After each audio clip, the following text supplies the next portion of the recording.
suscríbanse, así, con todo el poder. Colóquense el huevo de Pascua que ustedes conocen ahí en los comentarios. ¿Para qué? Para generar un ejercicio transmedia con todos los demás y conectar con esas cosas.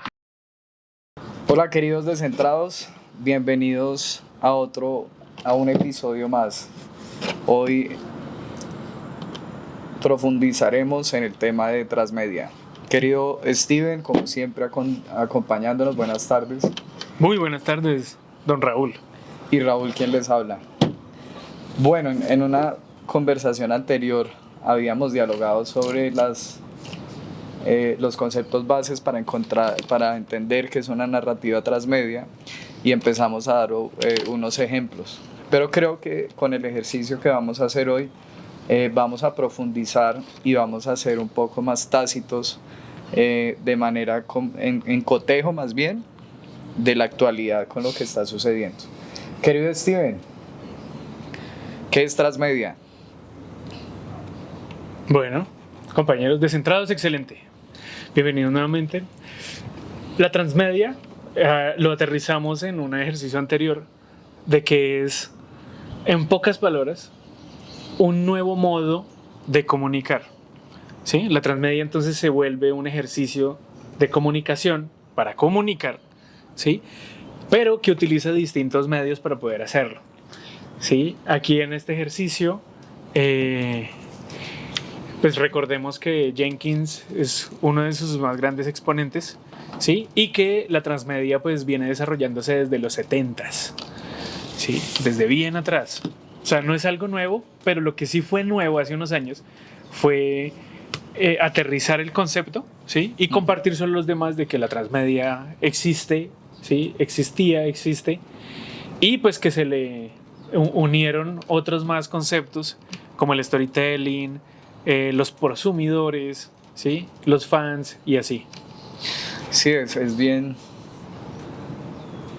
En la discusión anterior decíamos que parecía algo fortuito, pero no lo era realmente. Ajá. No es algo fortuito, pero en ese momento no tenía una definición o una denominación clara.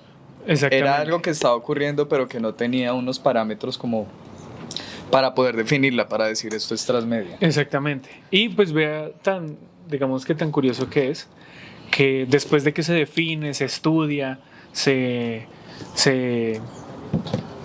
pues bueno, se reúne más evidencia, más información de otros ejercicios en donde se aplicaba la transmedia, poco a poco la fueron construyendo e insertándola dentro de la academia, ¿sí? Y hoy por hoy hay carreras dedicadas a la transmedia y especializaciones o posgrados en transmedia, narrativas transmedia, storytelling y así.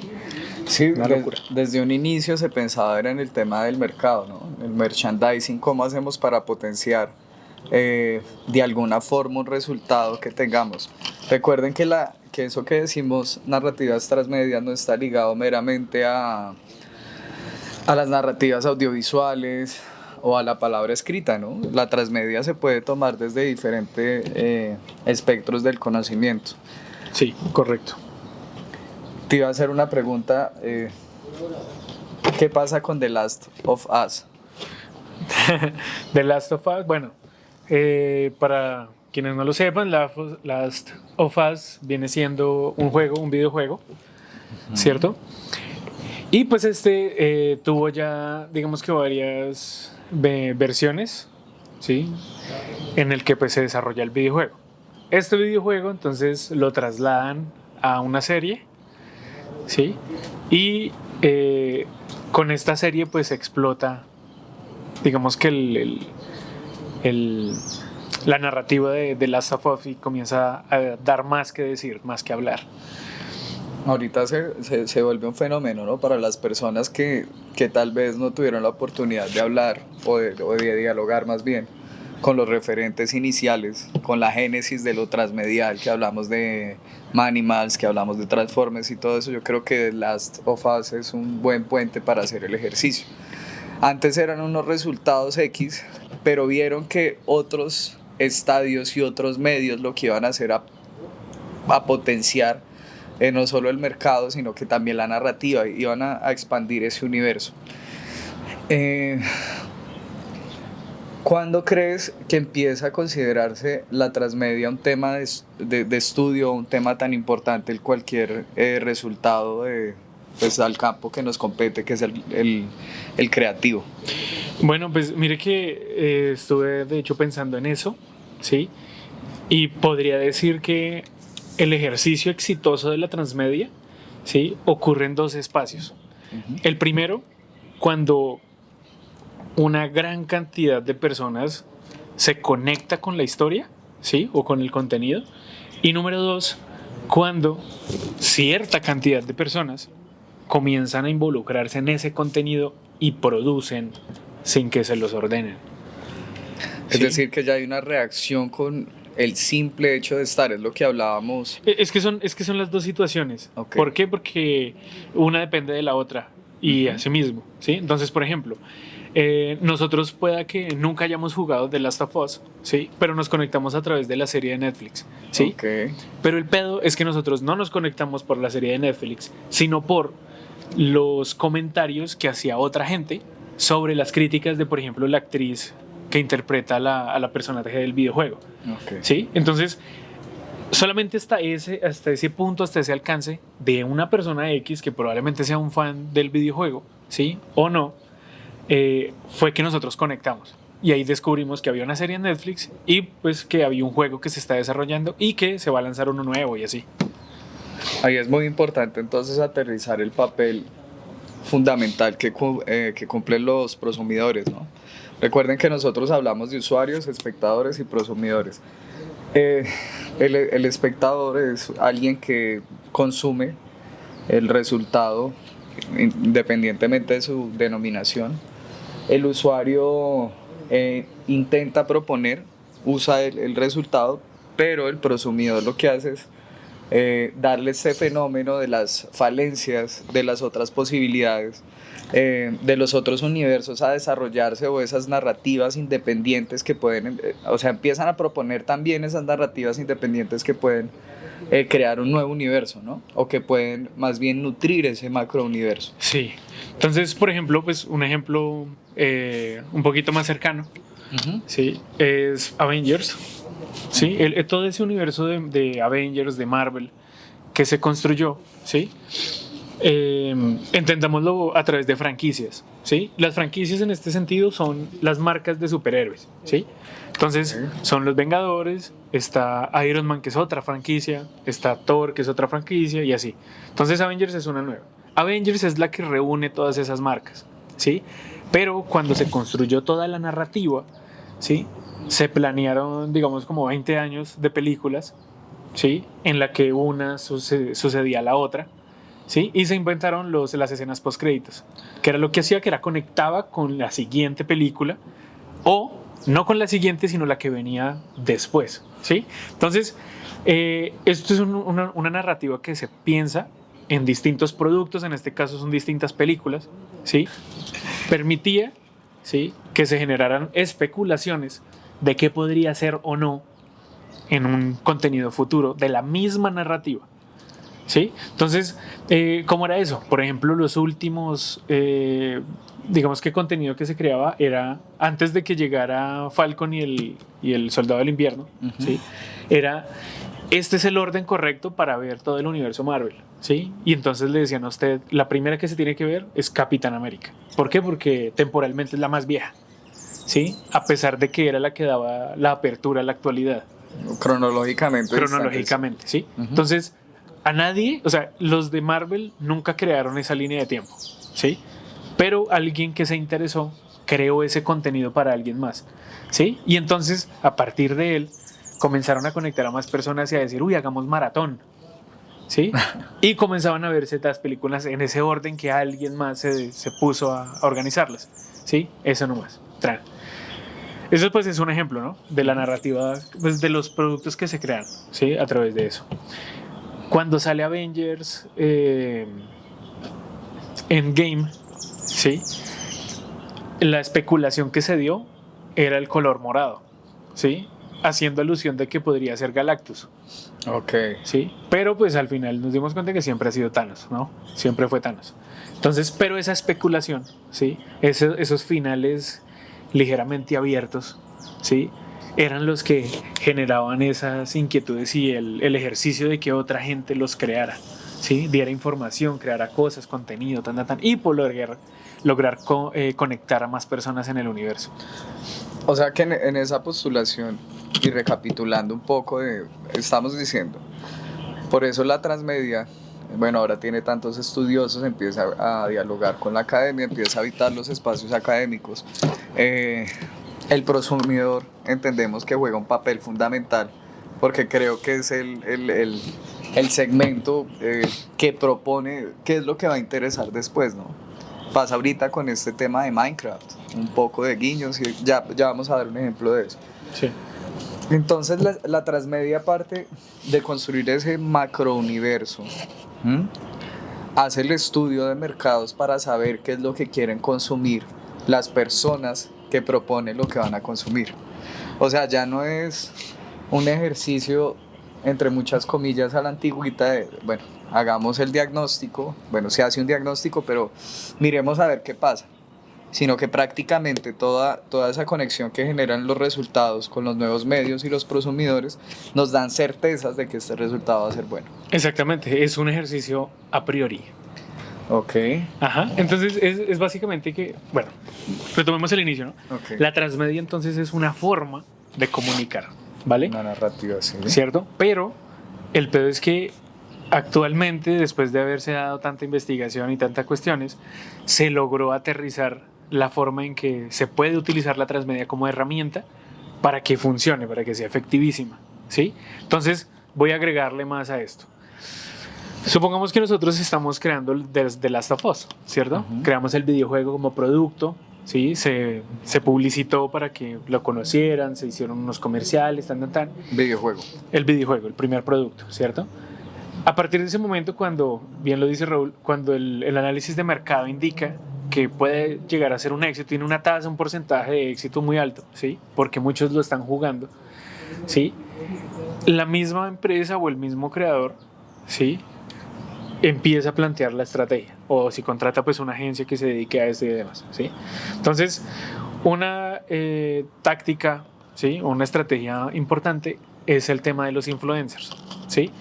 Hoy por hoy, pues el tema de los influencers ha cambiado bastante, porque antes pues veíamos el ejercicio de que les daban cosas gratis y cosas así. Sí. Sí, ahorita simplemente se paga, pero los influencers ahorita se utilizan más estratégicamente. Como entes que impactan. No solamente que impactan, sino que realmente conectan con el asunto, ¿sí? Okay. Pero el ejercicio máximo es que esta estrategia hace ver, ¿sí? Hace ver que otros lo pueden hacer, ¿sí?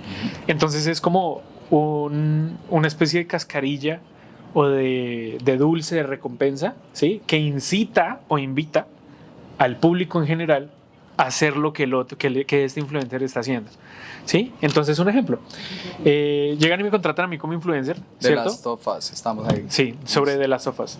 Y me piden a mí, ¿sí? Hágase una reseñita sobre el videojuego, ¿sí?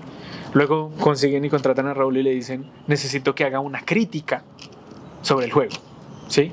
Y luego consiguen a un tercero, ¿va? A un cantante, a una persona que hace fiestas, sí, lo a un que sea, ilustrador. así, X, ¿sí? Okay. Pero bueno, X no, sino estratégicamente pensado, eligen a estas personas en particular, ¿sí? Y entonces yo llego y hago mi reseña, Raúl hace la suya, el otro cantante se puso una camiseta, lo que sea, ¿sí? Y entonces ahí el ejercicio es que los que ven mi contenido, ¿sí?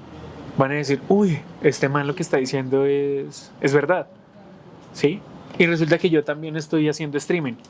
Entonces me pongo a hacer un ejercicio de streaming con el videojuego buscando los Easter eggs, los huevos de Pascua, ¿sí? ¿Por qué? Porque yo lo revelé, ¿sí? En ese video que me pagaron por hacer como influencer, ¿sí? Yo revelé ese ligero Easter egg, ¿sí? Y ese guiño, ese huevo de Pascua, ¿sí? Activó el universo. Y entonces comenzó a venderse más, comenzó a conocer más la historia, ¿sí? Y esas nuevas personas comienzan a identificar por esa cascarilla que me pusieron a mí a hacer, ¿sí? De que, oiga, ese guiño no se puede, se necesita tanta experiencia, no sé, ¿sí? Y comienzan a compartir mucho más allá, ¿sí? Entonces, no es como que digamos, yo tenga que revelar que me contrataron para hacerlo, No, ¿sí? no necesariamente. Sino que de la nada yo pues creo ese contenido que me pagaron, pero pues eso viene en una cláusula de confidencialidad y funciona la estrategia transmedia.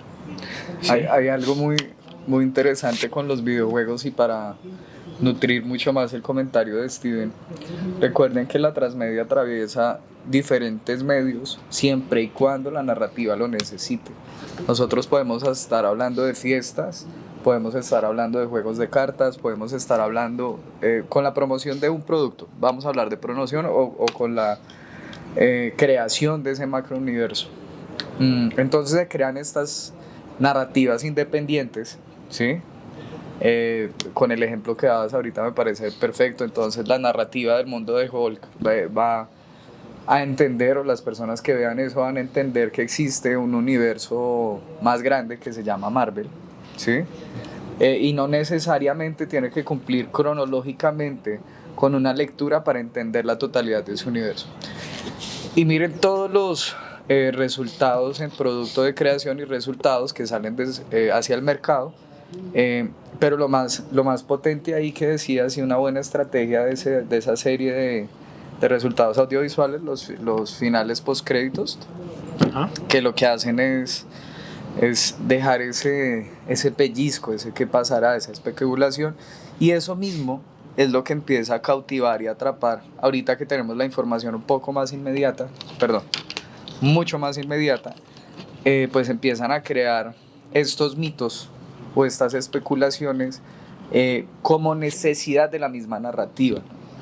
En Minecraft estaban hablando con un superjugador que había un material que no se podía sacar, que era imposible, y el jugador lo saca con temas de programación, con temas de cacharreo de las mismas herramientas del videojuego, y lo que hace es crear nuevas posibilidades en el que juega y en el constructor del juego.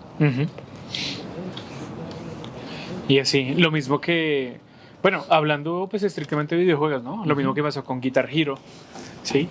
Pasárselo al 100% en nivel de dificultad máxima y de ahí romper el 100%.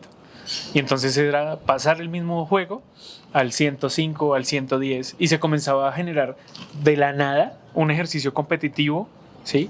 En el que el reto era superar ese 100% más que el primero. O sea, se supone que no hay nada más allá del 100%, pero lo rompieron, ¿sí? Y entonces comenzaron a generar contenido diciendo, este man se demoró 3 meses, ¿sí? Entrenando esa canción para lograrla en un 101%, ¿sí?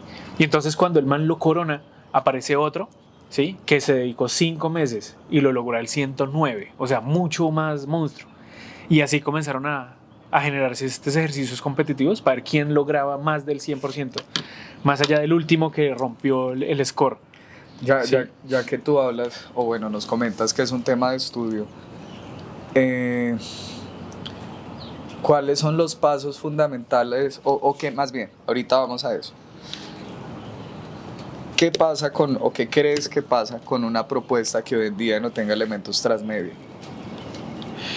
Bueno, pues yo pensaré que actualmente, en este instante, es muy difícil que algo no lo sea, ¿sí?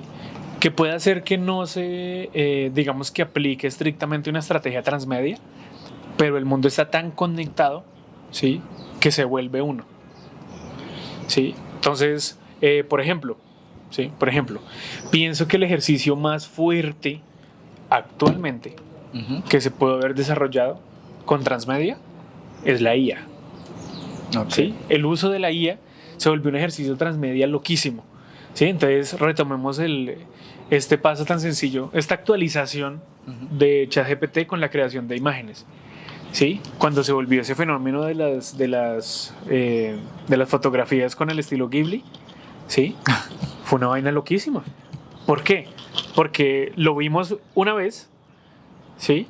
Y luego vimos que alguien más comenzó a hacerlo también, ¿sí? Y luego nos comenzamos a preguntar cómo rayos se hace, ¿sí? Y comenzó ese teléfono roto brutal, esa bola de nieve, de oiga, ¿cómo lo hizo?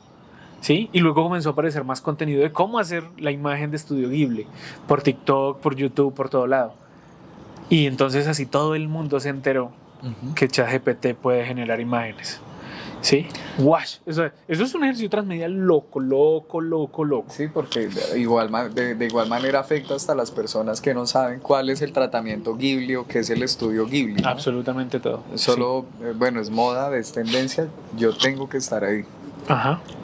Entonces es una vaina muy loco porque fíjese que puede hacer que no lo hayan pensado como un ejercicio transmedia, pero se volvió.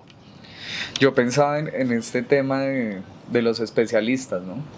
Y hablando netamente del cine, hay varios canales de YouTube que hablan de diferentes narrativas y lo que hacen es, ¿cómo decir?, desempolvar o revitalizar algunas películas que murieron, que cargan una narrativa excelente, pero por ser precisamente cine de culto, pues no han tenido la oportunidad que todo el mundo les vea, les conozca o tenga un interés por ellas.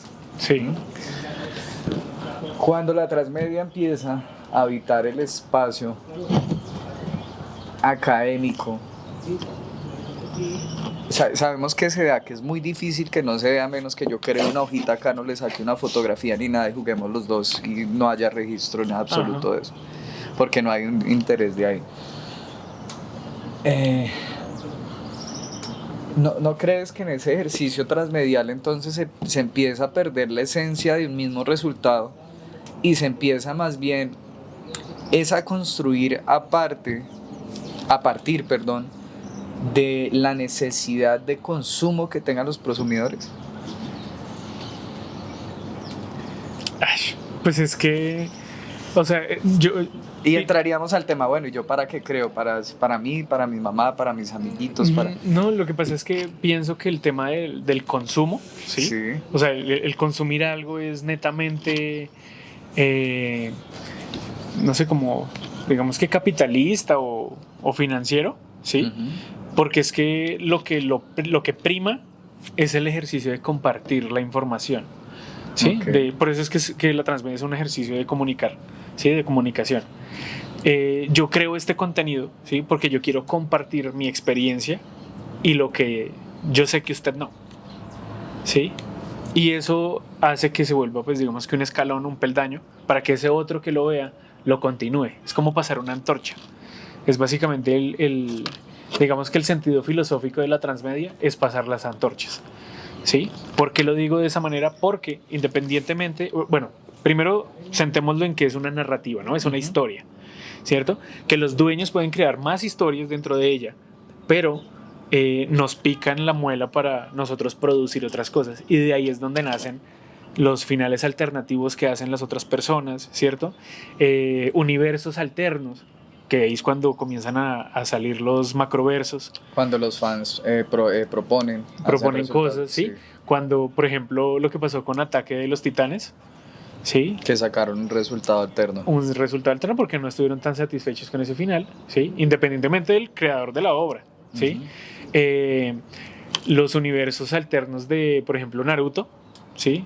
Que los llaman fanfictions, ¿sí? De la historia el capítulo cuando Jiraiya pelea contra Pain. Sí, al contrario, sí. Y entonces ya no muere Jiraiya, sino que llega Naruto a rescatarlo, ¿sí? Y vuelve y unen el universo y generan estas animaciones alternas, ¿sí? Lo mismo que se inventaron los de Marvel con el What If, ¿sí? ¿Qué hubiese pasado si? Y lo que pasó también en los mangas de Dragon Ball Z, ¿sí? Que también es un what if de las diferentes líneas temporales que se crearon a partir de Trunks. Creo que hay un ejemplo de ese resultado, es el Ready Player One, ¿no? Que la película Ready Player One. En esa, lo que hacen los usuarios es crear sus personajes y sus historias de acuerdo a sus gustos, ¿no? Entonces hay un universo de mundo abierto y todo eso. Es buenísima, yo creo que para entender ese fenómeno de la interpretación de la obra y de la esencia misma, ahorita que dices, pues si la esencia de estos rollos no es compartir, pues tampoco tendría sentido. Exactamente. Yo no... Y volvemos a lo puritano de que hablábamos alguna vez en las conversaciones sobre los procesos de creación. Y se empieza a perder ese el sentido, ¿no? Que se supone que es mostrarle la ventana al otro y decirle, mire, yo veo de esta manera, acérquese usted. Hay algo que que creo que es un ejercicio muy bien hecho y es el que tiene Pokémon. Pokémon. Ush. Para comprender, creo que la transmedia en su totalidad, véanse esa película, está chévere, y revisar lo que ha hecho Pokémon a través de los años, que Steven ya les va a dar más información. Bueno, el fenómeno de Pokémon es muy épico porque Pokémon nace como un videojuego, ¿sí? Pokémon, pues bueno, viene de la unión de dos palabras de monstruos de bolsillo, ¿sí? Poké, monstruo, Poc, de bolsillo en inglés. Pocket. Y Sí. Mon de monstruos, entonces Pokémones, todos son Pokémones. Y pues son unos animales, unas bestias inspiradas en objetos, animales y cosas. Cosas diferente a objeto porque son otro tipo de elementos, ¿sí? El pedo con Pokémon es que el juego se lanza, ¿cierto? Obtiene una popularidad, pero para lograr su auge desarrollan una serie animada, ¿sí? Entonces la serie animada conecta con las demás personas, ¿sí? Y la serie se vuelve increíble, ¿sí?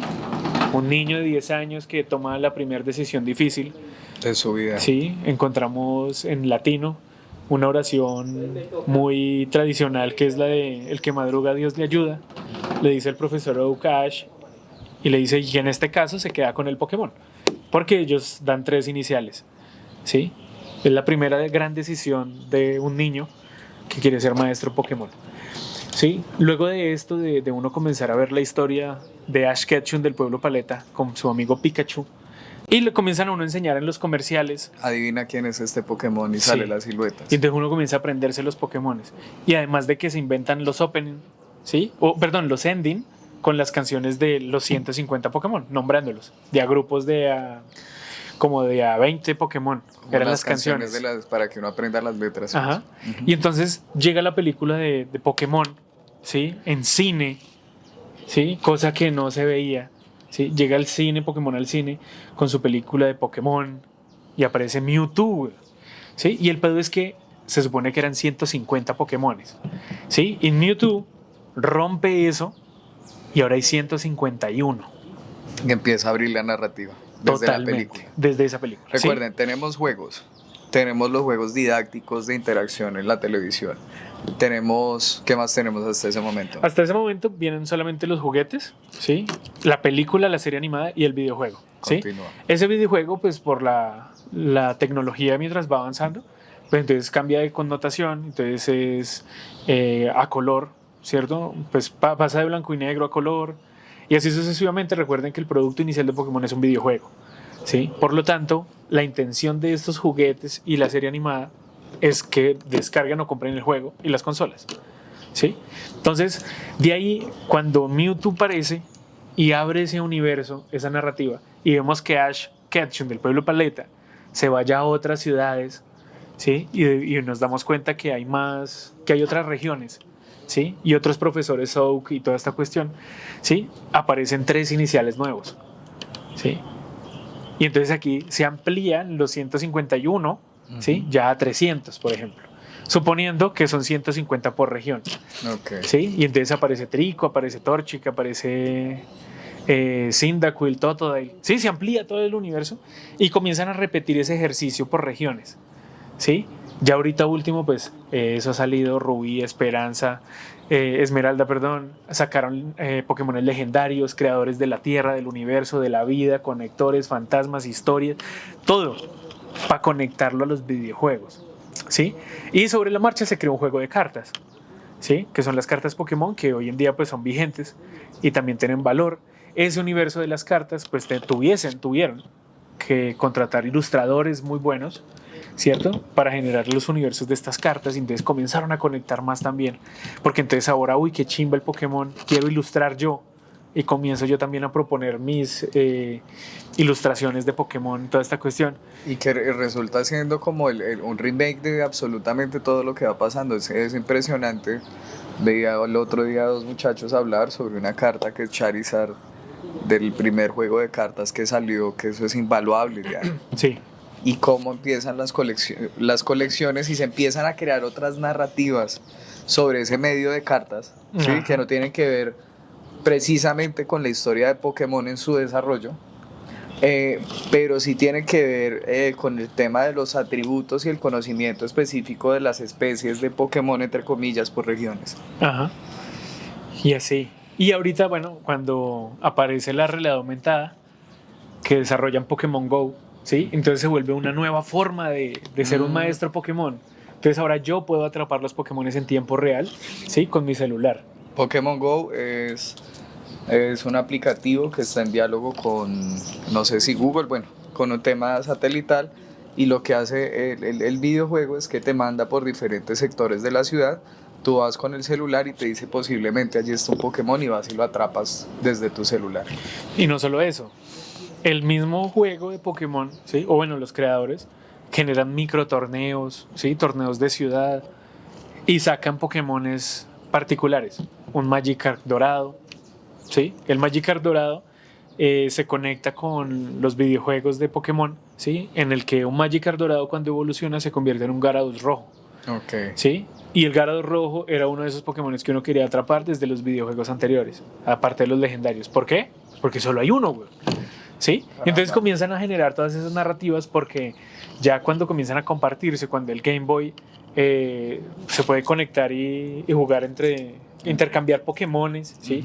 Creo que ahorita último en el juego uno puede jugar en vivo contra otro, ¿sí? Y así.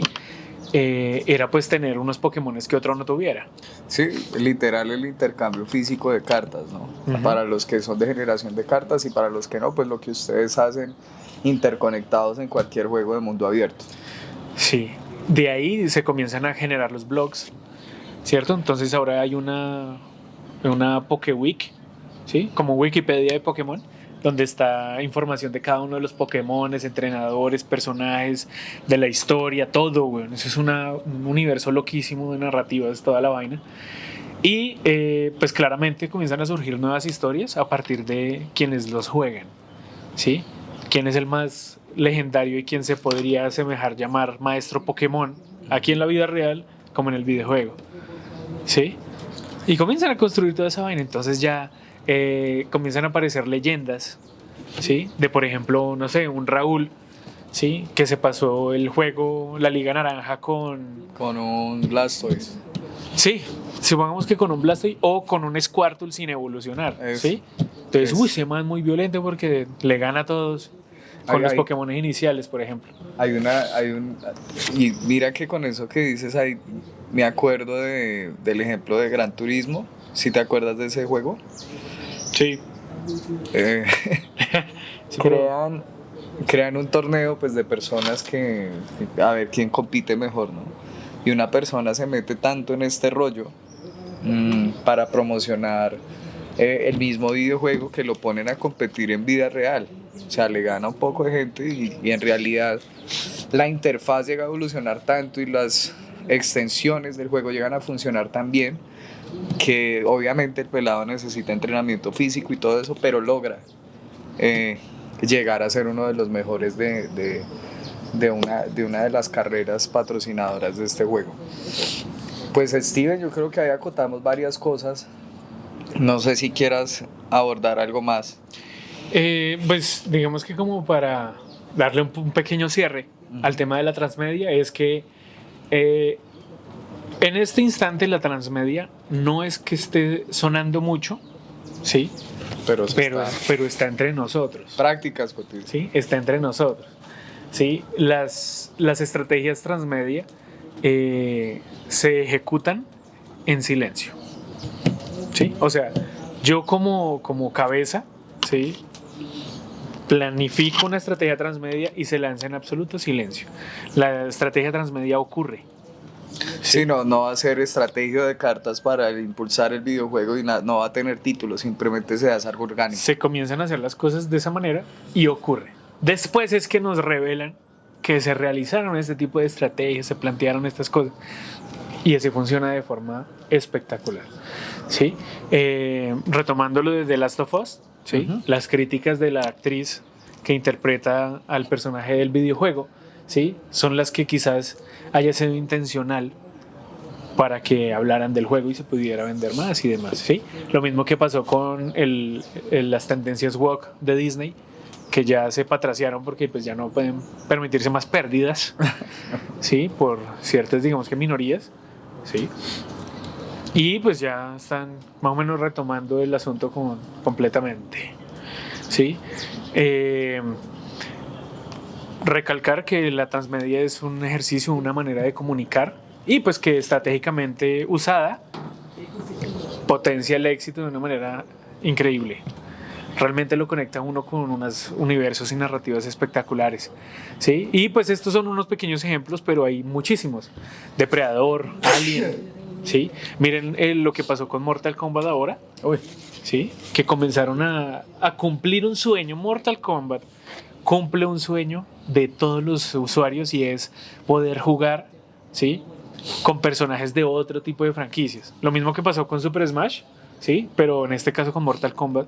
Y en el último Mortal Kombat pusieron a Omni-Man, hasta Kratos. Terminator, Rambo, marica, Rambo, ¿sí? O sea, una cosa muy, muy, muy chimba. Y pues obviamente los personajes tradicionales, ¿no? Scorpio, Sub-Zero, todas estas, Liu Kang. Pero entre ellos, que es una vaina loca, muy chimba. ¿Sí? Entonces, la transmedia también hace que los dueños, los dueños de las marcas, de las historias, ¿sí? Replanteen ese juego de Mortal Kombat este que les comento, ¿sí? No sale así de la nada, sino que construyen toda una narrativa, ¿sí? Y le argumentan a usted cómo fue que todos esos otros personajes empezaron a llegar allá. Llegaron a ese universo, ¿sí? Entonces se inventan una vieja que se llama como Crona o algo así, ¿sí? Que es como la diosa que peleando con ella es que llegaron al universo de Mortal Kombat y se agarran a putazos, ¿sí? Pero es que es muy chimbo. Ahí la narrativa pasa a un segundo plano, pero eso es lo que sirve para conectar a que yo vaya y juegue con Rambo, por ejemplo. Uy, muy bacano. A cumplir el deseo de algún prosumidor. Exactamente. Y de muchos. Uy, no, es muy espectacular, muy bueno. ¿Qué opinas tú, Raúl?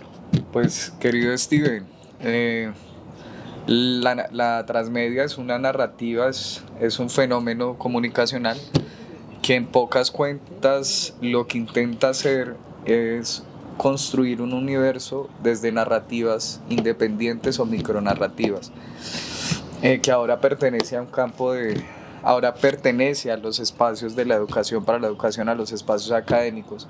Obviamente se va a debatir en cuestión de consumo y prosumo,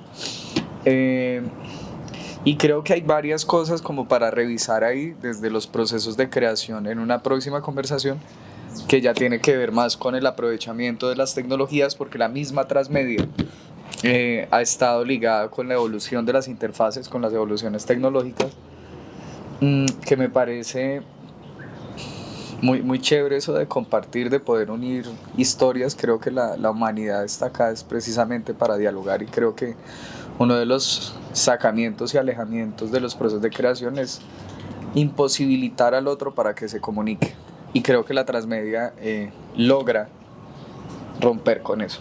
Es una buena potencia, y pues a los jóvenes o a los pelados que nos están viendo, si quieren hablar de algo, háganlo, ¿sí? Intenten revisar cómo es su narrativa frente a una gran narrativa. Intenten nutrirla, ¿no? No les estoy diciendo vean, revisen o hagan esto, pero pues sí hay unos indicios. Esta conversación yo la fundamento desde la revisión de Scolari, con transmedia y con las leyes de las interfaces, que me parece que es un libro que sigue siendo muy presente, y que en los años 60 pues se dejó de hablar de eso porque dijeron, bueno, el medio audiovisual va a ser otro medio más como la fotografía, y pase, y no hablemos más de eso. Hasta hoy en día es que volvemos a hablar sobre esos temas. Uh-huh. ¿Listo? Listo. Descentrados, los invitamos a que en los comentarios, ¿sí?, nos escriban qué huevos de Pascua saben o conocen ustedes, ¿sí? De cualquier tipo de cosa, de películas, de libros, de videojuegos. Colóquense el huevo de Pascua que ustedes conocen ahí en los comentarios. ¿Para qué? Para generar un ejercicio transmedia con todos los demás y conectar con esas cosas, ¿sí? Listo, entonces ya saben, en los comentarios recuerden darle like al video, ¿sí?, a la campanita, suscríbanse para que vean más de nuestro contenido que vamos a ir subiendo semana a semana. Y Descentrémonos, seamos descentrados. Sí. Recuerden en las páginas, en YouTube de SC2, como Descentrados nos encuentran. En Spotify igualmente, en Instagram nos pueden encontrar como DS-2. DSC2-al-piso. Descentrados. Y ya pues ahí les estaremos compartiendo más cosas. Espero que tengan un buen término de día, noche, inicio de mañana. Que estén muy bien. Descentrémonos, queridos amigos.